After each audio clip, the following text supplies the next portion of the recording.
عنہ کے دور خلافت میں جو سب سے بڑی جنگ لڑی گئی تھی وہ مسیلمہ کذاب کے خلاف لڑی گئی تھی جس نے نبوت کا دعویٰ کیا، اور مسیلمہ کذاب کے قتل میں جو لوگ شریک تھے ان میں سے ایک کا نام حضرت امیر معاویہ رضی اللہ عنہ۔ پھر جب حضرت عمر رضی اللہ عنہ کا دور آیا تو حضرت عمر رضی اللہ عنہ نے آپ کو شام کا گورنر مقرر فرمایا اور عیسائیوں کے خلاف، رومی عیسائیوں کے خلاف کئی لڑائیاں لڑی آپ نے۔ جب حضرت عثمان رضی اللہ عنہ کا دور آیا تو آپ نے اجازت طلب کی کہ میں جزیرہ قبرص کو فتح کرنا چاہتا تھا، یعنی وہ ایسا جزیرہ تھا کہ شام کے علاقے کی جو حکومت تھی وہ مسلمانوں کے قبضے میں تب ہی رہتی کہ جب یہ جزیرہ بھی مسلمانوں کے قبضے میں ہوتا، یعنی یہ سمجھیں کہ یہ ایک قسم کا دروازہ تھا۔ تو حضرت عمر رضی اللہ عنہ کے دور میں حضرت امیر معاویہ رضی اللہ عنہ نے اجازت طلب کی، لیکن انہوں نے کسی وجہ سے اجازت نہیں دی۔ جب حضرت عثمان رضی اللہ عنہ سے اجازت طلب کی تو انہوں نے اجازت دے دی۔ وہ جزیرہ تھا، درمیان میں سمندر تھا۔ اب اس سمندر کی لڑائی کے لیے حضرت امیر معاویہ رضی اللہ عنہ نے بحری بیڑا تیار کروایا اور پھر لشکر لے کر جزیرہ قبرص کی طرف روانہ ہوئے۔ 27 ہجری میں روانہ ہوئے حضرت عثمان رضی اللہ عنہ کے دور خلافت میں، اور 28 ہجری میں اس جزیرہ کو فتح فرمایا، اور یہ پہلا بحری معرکہ تھا۔ اس سے پہلے کوئی بحری لڑائی نہیں ہوئی تھی، سمندری لڑائی نہیں ہوئی تھی، اور یہ ایسی لڑائی تھی کہ جس کے بارے میں رسول اللہ صلی اللہ علیہ وسلم نے اپنی زندگی میں پیشن گوئی فرمائی تھی، اور ان لوگوں کے لیے یہ دعا فرمائی تھی، یہ خوشخبری سنائی تھی رسول اللہ صلی اللہ علیہ وسلم نے کہ میری امت کا وہ پہلا لشکر جو سمندری لڑائی لڑے گا، بحری لڑائی لڑے گا، انہوں نے اپنے اوپر جنت کو واجب کر دیا۔ اور اس لشکر کے جو سپہ سالار تھے وہ حضرت امیر معاویہ رضی اللہ عنہ۔ اس کے بعد جب حضرت عثمان رضی اللہ عنہ شہید ہوئے، حضرت علی رضی اللہ عنہ کا دور آیا تو حضرت علی رضی اللہ عنہ اور حضرت امیر معاویہ رضی اللہ عنہ کے درمیان اختلاف ہوا قصاص عثمان رضی اللہ عنہ کے بارے میں۔ حضرت علی رضی اللہ عنہ یہ چاہتے تھے کہ ابھی قصاص لینے کا موقع نہیں ہے، جب ہم تھوڑے مضبوط ہو جائیں گے، حالات ٹھیک ہو جائیں گے تو پھر حضرت عثمان رضی اللہ عنہ کا قصاص لیں گے۔ اور حضرت امیر معاویہ رضی اللہ عنہ یہ چاہتے تھے کہ میں ان کا چچازاد بھائی ہوں، میں ان کی شہادت کو اس طرح برداشت نہیں کر سکتا، لہٰذا ہم ابھی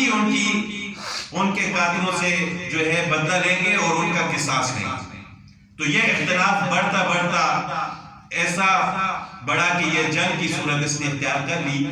لیکن اس اختلاف کے باوجود یہ کوئی ذاتی اختلاف نہیں تھا، بلکہ حضرت عثمان رضی اللہ عنہ جیسی شخصیت کے قصاص پر یہ اختلاف تھا۔ اس کے باوجود جب قیصر روم نے یہ دیکھا کہ ان کے درمیان جو اختلاف ہو گیا، مسلمان بکھر گئے، اس نے شام کی سرحدوں پر حملہ کرنے کی تیاری کر لی۔ جب حضرت امیر معاویہ رضی اللہ عنہ کو پتہ چلا تو انہوں نے اس قیصر روم کو خط لکھا کہ یاد رکھو اگر تم نے یہ قدم اٹھانے کی کوشش کی تو حضرت امیر معاویہ رضی اللہ عنہ کی طرف سے حملہ کرنے والا میں حضرت علی رضی اللہ عنہ کی طرف سے حملہ کرنے والا پہلا شخص معاویہ ہو گیا۔ یہ نہ سمجھو کہ ہمارے درمیان اختلاف ہوئے ہیں تو ہم کفار کے خلاف جہاد کرنا چھوڑ دیں گے اور تم لوگ حملہ کر لو گے۔ ہمارا کوئی ذاتی اختلاف نہیں ہے، کوئی ذاتی دشمنی نہیں ہے، کفار کے خلاف ہم آج بھی دیکھیں۔ حضرت علی رضی اللہ عنہ کے بعد جب حسن رضی اللہ عنہ کی خلافت آئی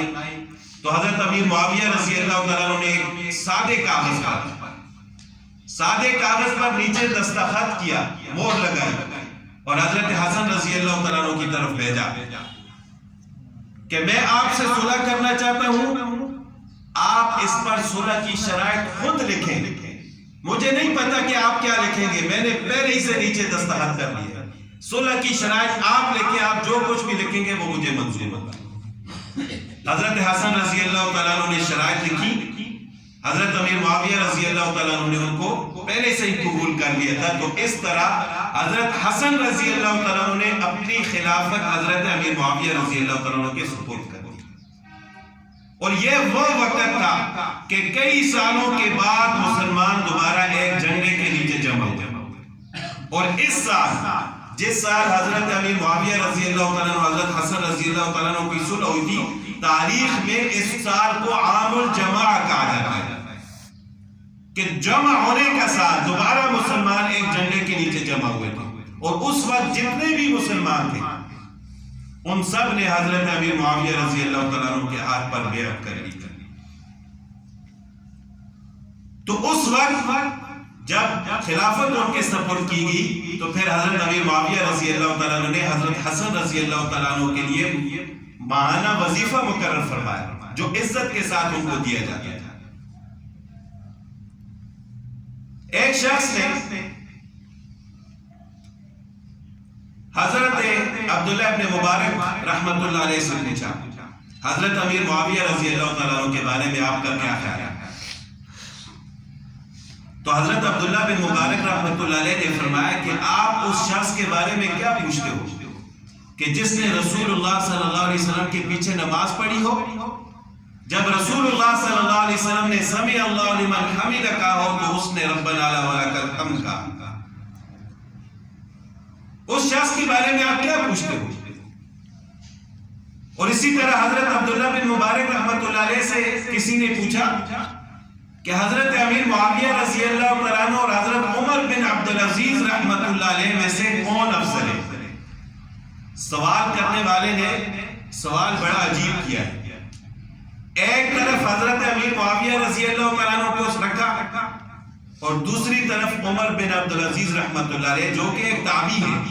ایک طرف صحابی اور دوسری طرف تابعی ہے، لیکن تابعی ایسے ہیں کہ جن کو عمر ثانی کہا جاتا ہے، ان کے عدل و انصاف کی وجہ سے ان کو عمر ثانی کہا جاتا ہے۔ تو حضرت عبداللہ بن مبارک رحمت اللہ علیہ جو کہ امام بخاری رحمت اللہ علیہ کے استاد ہیں، انہوں نے فرمایا کہ آپ حضرت امیر معاویہ رضی اللہ تعالیٰ عنہ اور حضرت عمر بن عبدالعزیز رحمت اللہ علیہ کا مقابلہ کر رہے ہو۔ حضرت امیر معاویہ رضی اللہ تعالیٰ عنہ نے رسول اللہ صلی اللہ علیہ وسلم کے ساتھ مل کر کفار کے خلاف جو جہاد کیا ہے، اس جہاد کی وجہ سے ان کے گھوڑوں کے پاؤں کے ساتھ جو مٹی اور گرد و غبار لگا ہے، حضرت عمر بن عبدالعزیز رحمت اللہ علیہ اس گرد و غبار کے برابر بھی نہیں ہے، کیونکہ وہ صحابی ہیں اور یہ تابعی ہیں۔ تابعی چاہے تقویٰ کے کتنے ہی بلند درجے پر نہ پہنچائے، وہ صحابی کے درجے کو نہیں پا سکتا۔ یہ صحابیت ایک ایسا درجہ ہے کہ جو عطائی ہے، اللہ تعالیٰ کی طرف سے عطا کیا ہوا ہے۔ ایک انسان تقویٰ کی سیڑھیاں چڑھتے چڑھتے ولی بن سکتا ہے، بزرگ بن سکتا ہے، کتب بن سکتا ہے، ابدال بن سکتا ہے، لیکن ایسا نہیں ہو سکتا کہ ایک شخص تقویٰ کی سیڑھیاں چڑھتے چڑھتے وہ صحابی بن جائے۔ ایسا ہوا ہے کبھی؟ وہ تو ایک مقام تھا اللہ تعالیٰ نے جن اپنے پسندیدہ بندوں کو دینا تھا وہ اللہ تعالیٰ نے عطا فرما دیا۔ تو لہٰذا کوئی تابعی ہو یا اس کے بعد کا درجہ ہو، وہ کسی صحابی کے برابر نہیں ہو سکتا۔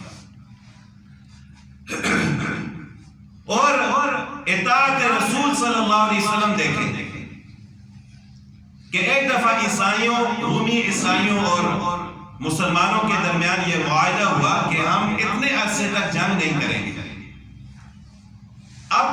اس معاہدے کے دوران حضرت امیر معاویہ رضی اللہ تعالیٰ عنہ نے یہ چاہا کہ ہم جنگ تو نہیں لڑ سکتے، البتہ ہم اپنی فوج کو سرحد تک لے کے جا سکتے ہیں، وہاں ہم اپنا لشکر، اپنی فوج جمع کریں گے، جو یہ معاہدہ ختم ہوگا تو ہم عیسائیوں پر حملہ کر لیں گے۔ اب اس دوران انہوں نے اپنا لشکر سرحد پر جمع کیا، جو یہ معاہدہ ختم ہوا انہوں نے فوراً عیسائیوں پر حملہ کیا اور کئی علاقے انہوں نے فتح کر لیے۔ اتنے میں ایک صحابی